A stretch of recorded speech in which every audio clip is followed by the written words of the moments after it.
Alright, you're about to learn How to Play Chess, the complete guide for beginners.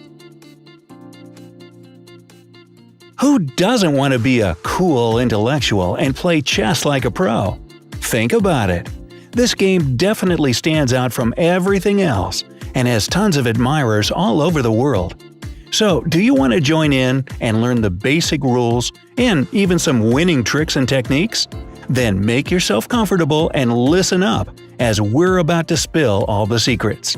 But before we get into all the details, click subscribe and turn on notifications. Now you won't miss a thing. Okay, let's start with a basic introduction to chess to make it easier for you to understand the rest, or to simply refresh your memory. A chessboard consists of 64 square spaces. There are files, which are the columns going up and down, pointing at you and your opponent and marked from A to H. And then there are ranks, the horizontal rows from 1 to 8. Each of the 64 spaces is identified by the combination of a letter of the file and a number of the rank. The player with the white pieces goes first. Each chess piece has a name and specific move capabilities. Don't forget to position the board correctly before playing. Each player should have a dark square in their lower left corner. Now, the first piece we're going to discuss is the rook. It's placed at the corners of the board, which are A1 and H1 for one player, and A8 and H8 for the other. The best thing about rooks is that they can move any number of vacant squares both vertically and horizontally. If your opponent's piece blocks either of your paths, move the rook to the occupied square, and there you go. Another player's piece will be long gone. But remember one important thing. Rooks can't jump over pieces. That's checkers. If one of your pieces is between your rook and your opponent's piece, this move is not going to work. Next, we'll take a closer look at the horse or knight. Knights are placed on squares B1 and G1 for one player, and B8 and G8 for the other. Unlike rooks, knights can jump over other pieces, and they're actually the only piece that can do that. They move in an L-shaped pattern, 2 squares horizontally and 1 vertically, or 1 horizontally and 2 vertically. Keep in mind that knights can capture a piece only when they land on that piece's square.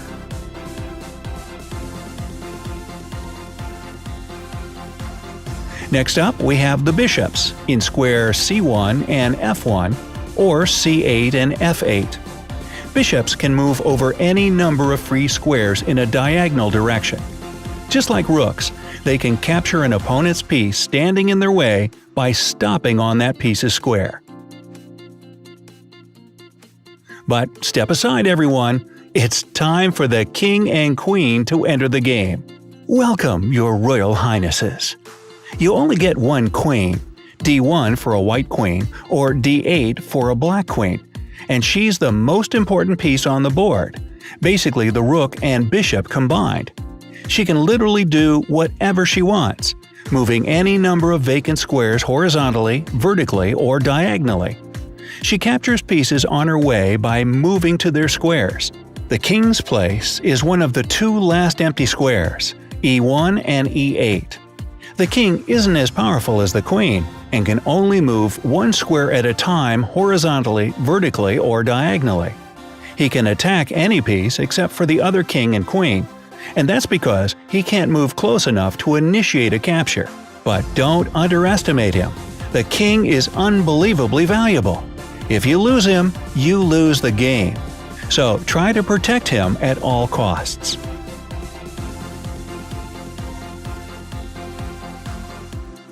Finally, we have a whole row of pawns to shield your other pieces.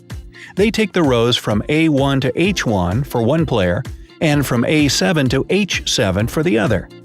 Pawns move 1 square forward with one exception. The first time they move, pawns can go forward either 1 or 2 squares, but no more of that after the first move. Only 1 square at a time for the rest of the game. Now, there's one downside to pawns.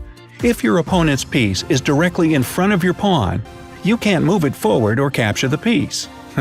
Talk about inconvenience, right? The only way for the pawn to capture the piece is when that piece is placed one square forward and another one to the left or right of the pawn itself. And there we have all the chess pieces. Okay, so to win and become a true chess champion, your task is to checkmate your opponent's king. It may sound like a piece of cake, but it's way more complicated than you might think. Checkmate basically means putting the king in a position where he'll be captured because he can't move or be protected by any other piece. The more of your opponent's pieces you capture, the easier it'll be to checkmate. Just don't focus all your energy on this. Your own king should be properly protected at all times so that your opponent can't get to him. Before you checkmate your opponent, you can just check them. This means that you should have one of your pieces within capturing range of your rival's king. In this situation, you must say check out loud to let your opponent avoid checkmate by moving their king to any free square, blocking the check by placing one of their pieces in front of the king to protect him, or capturing your piece that has placed their king in check. The same applies to you as well. If you're in danger of a check, you have the same three options to escape it. To avoid a check yourself, think carefully before making any move that might expose your king to capture. Only one rule applies here. Do not move your king onto a square that your opponent's piece might move to on their next move. But enough with all the theory. Let's talk strategies. Even though the game ends with checkmate, each of the pieces has its own relative offensive strength value. For pawns, it's 1 point. A knight's value is 3 points, 3.5 points for a bishop, 5 points for a rook, and 9 points for a queen. This is really helpful when comparing the total points value of each player to see who has the current advantage. The most important thing to know is the strong points of any piece. Pawns, for example, are stronger when they're together in chains to protect one another. Try to keep them that way unless you see an amazing opportunity to break the chain and make a great strategic move. Knights are weak and useless if you keep them near the edge of the board.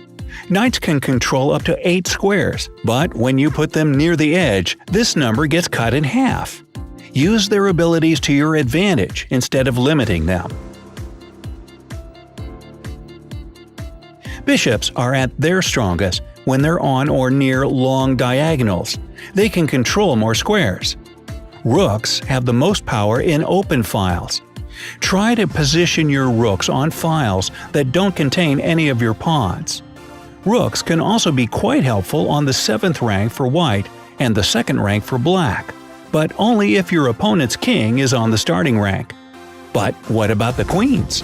They are dripping with power on any square, right? Well, the center of the board is actually the best place for them strategically, but the worst in terms of all the danger they're exposed to. Successful chess players suggest keeping the queen one move away from the center and trying not to block her movement with any of your own pieces. For the kings, there's only one strict rule. Do anything you can to make sure that your opponent doesn't get to him. If you want to make your own rules on the chessboard and be the main force of the game, try to control the center of the board. Your opening can help you do that. A D or E pawn is a great way to start and open the center of the board. The best follow-ups after a couple of pawn moves are knights and bishops. To claim the center, use your pawns while attacking your opponent with all the other pieces. Your opponent will then have to stay on the side with the limited options to choose from. Change things up and use all of your pieces, except for the king, of course. If you leave something out, you waste that piece's potential and abilities. But don't just do something on the spur of the moment. Chess is a very strategic game, and you have to think several moves ahead and not just move pieces cluelessly. At the same time, you have to watch your opponent closely and try to foresee their strategy and plan. Way too many things to do at once, but you'll definitely love it. In addition, don't give up your pieces without a fight. Take your time and scan the board carefully to see all your options and possible moves. Don't rush, take it slow, and make sure you don't miss anything. Let's open this part with a pawn's en passant move.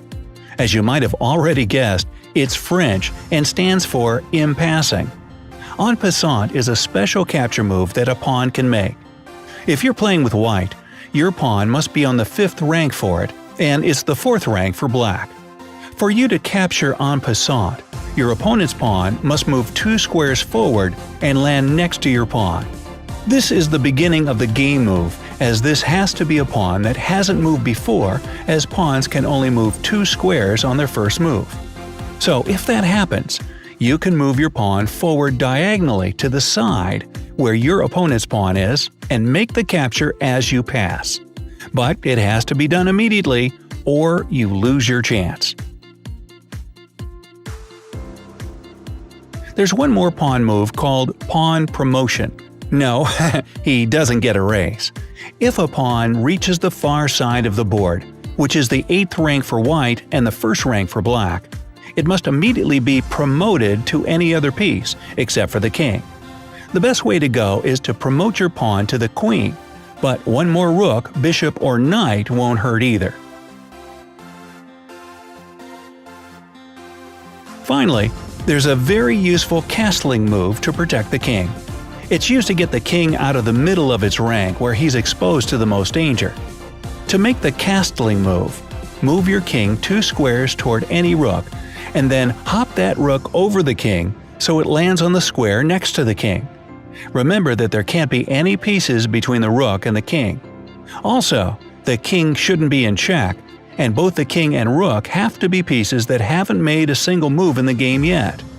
If all these rules apply, you can confidently go for the castling move. So, have you decided to learn how to play chess? What attracts you most in this game? Tell us your thoughts in the comments below. And don't forget to give us a like and click subscribe to stay on the bright side of life. Your move.